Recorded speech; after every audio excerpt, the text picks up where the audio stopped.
La finance comportementale remet ainsi en question la théorie des marchés efficients par l'observation de biais comportementaux d'origine émotionnelle ou cognitive qui perturbent les décisions rationnelles.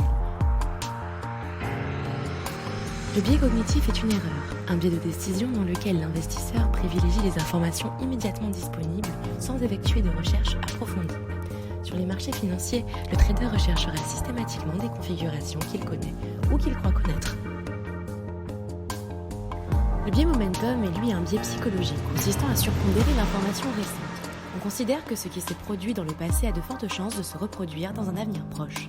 Cette erreur biaise clairement les anticipations et affecte la prise de décision.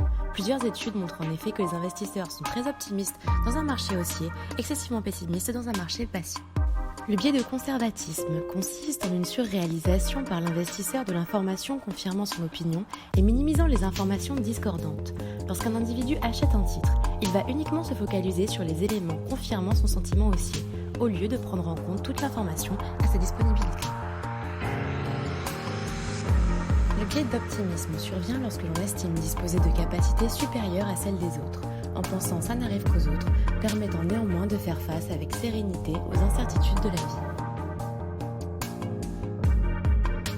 Le biais de familiarité consiste à faire plus confiance à des entreprises qui nous sont familières, proches ou même que l'on connaît de manière vague, mais qui ont été présentes tout au long de notre vie, une marque d'électroménager, voiture, etc.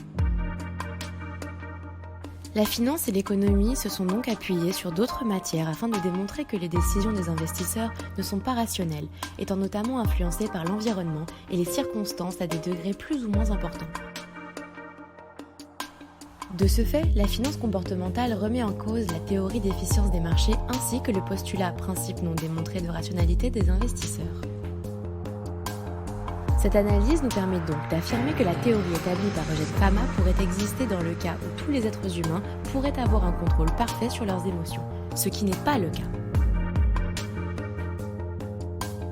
Cependant, si nous sommes sensibilisés à cette théorie de finance comportementale et que nous sommes conscients des biais influençant nos décisions, nous serions peut-être plus à même de contourner ces erreurs de perception.